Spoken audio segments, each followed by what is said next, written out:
As Gaurav mentioned, we know that this period of time is having a huge impact on retail. What is harder to know and to predict is exactly what that impact will look like over time. It is clear that depending on the amount of time that different markets are in lockdown, that is impacting the consumer behavior and making consumers less likely to go to stores. And it's clear that one of the themes for consumers to go back to stores is going to be the question of feeling safe and respecting social distancing. So with that in mind, the concept of contactless payment is one that is going to be very critical moving forward. And overall, the ability to innovate on payment is going to be quite significant, so that the customer journeys that consumers will be taking are as seamless to execute as possible in that specific step of payment, which normally has some of the more complex process. So when it comes to contactless payments, in some markets, this immediately brings to mind contactless payment cards, and those are certainly the simplest application to introduce into a merchant. And what we are seeing over the last couple of months is clearly that the plans for introducing contactless payment cards are accelerating for those markets or banks that were not supporting them. We are seeing that the increase, there are initiatives for increasing the limit per transaction of using contactless cards. This is probably one of the key limitations that this option has. And associated with that limitation, one of the ways that we are seeing this evolving is by introduction of biometric checks, and that's something that is in the roadmap for some vendors, and then multi-factor authentication on the processing of payment for contactless payment cards, which is not something that most providers have at the moment.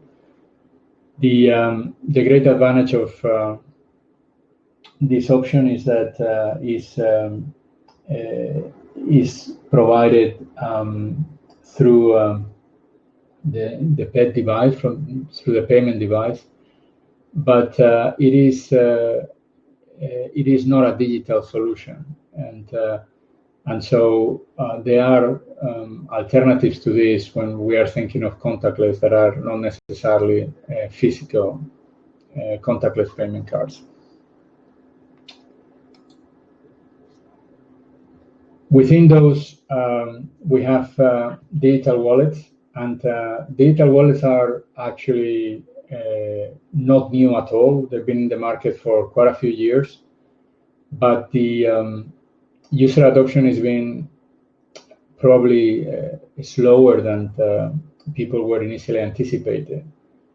Part of it is that there are new behavior, and consumers need to adapt and get used to new behaviors. Digital wallets come in a few flavors, and that probably also contributes to complexity. The flavor that perhaps is most used and familiar is, or at least initially first introduced, is the e-wallet, and you can think of it in terms of somebody like PayPal. in which the digital wallet is only available for depositing funds using your credit card and not using debit cards. More recently, there's been an emergence of mobile wallet solutions, which essentially leverage your mobile phone, your smartphone.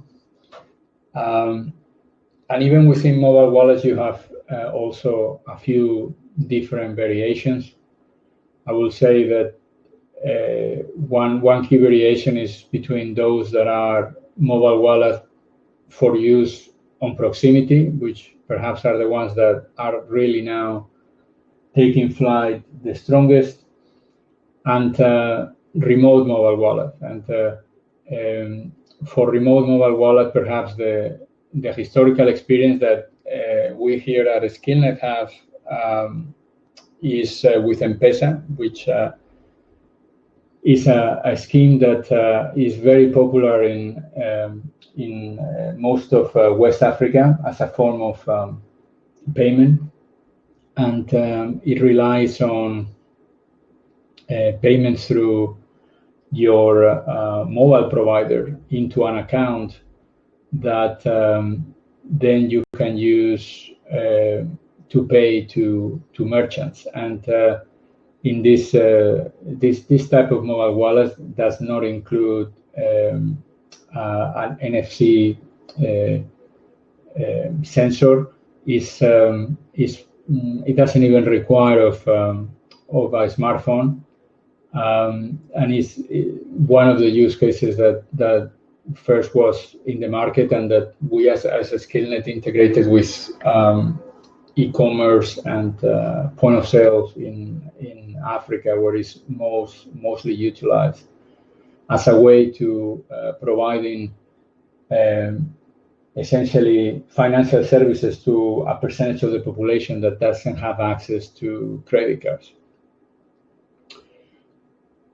Also, in terms of digital wallets, you have those that are closed, semi-closed, and open.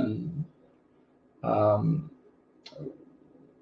in terms of understanding those differences, one example of a closed wallet will be closed digital wallet will be Starbucks. If you have the Starbucks mobile app, you will see that it brings a digital wallet that is closed, meaning that it can only be used for payment of coffee at Starbucks and not and other merchants. And that becomes a critical characteristics of digital wallets in the market, in terms of whether they are meant to be open or only available to a select number of merchants, will be that class of semi-closed, and those that are closed specifically for one merchant. And then the other key attribute for digital wallets is really when it comes to those that are available for proximity, is the extension in the use of NFC. And this is something that Apple is a little bit behind on, since iOS doesn't provide full support from an integration perspective. But we expect that there will be many more use cases where the digital wallet is used as a mechanism to store all sorts of different keys for schemes. And we've seen it with cinema tickets, where you are storing the cinema ticket in your digital wallet. You've seen it with boarding passes on airplanes.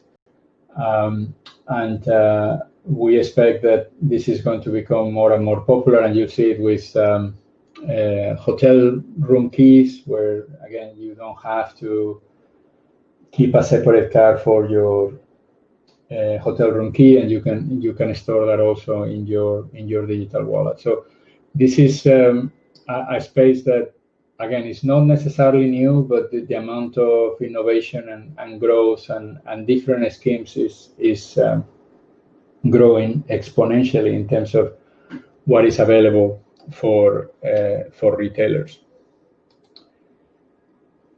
Other type of cards are also looking at becoming contactless in the sense of not requiring physical contact. Loyalty cards, traditional loyalty cards are moving into loyalty apps. They can be added into digital wallets like the Apple wallet or as part of a keyring. The biggest consideration merchants tend to have with this is that there is a limit, maybe not technical limit, but a logical limit about how many different mobile apps a consumer might have on their phone. And so there is a decision around whether your loyalty scheme should operate as an independent mobile app on your smartphone, or should incorporate itself to already available digital wallet. But critically, the process for sign up and the process for validating usage has to be done in a contactless manner, which means that the process for registration needs to change. The process for redemption of coupons needs to change as well. Typically now coupons can be redeemed by scanning of QR codes, and again, those QR codes can be part of the mobile app or be inserted into the consumer digital wallet. Private label credit cards. This is something that is probably much more common in North America than it is in other markets. This as well has to evolve, especially when it comes to the sign-up process.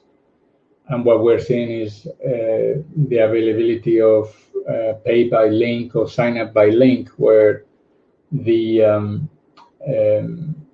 process of bringing a new consumer into the scheme is no longer one that requires of filling out any papers or staying in front of the register for a significant amount of time.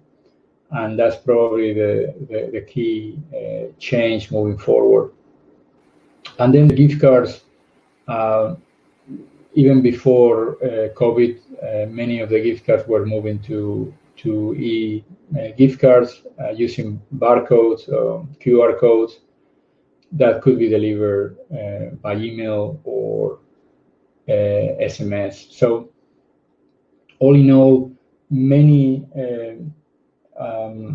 ways in which contactless payment can be enabled in stores and in e-commerce, but also by having many ways and quite a few new tenders. There's also an increased complexity in enabling all of this and making decisions as to what makes more sense for your business.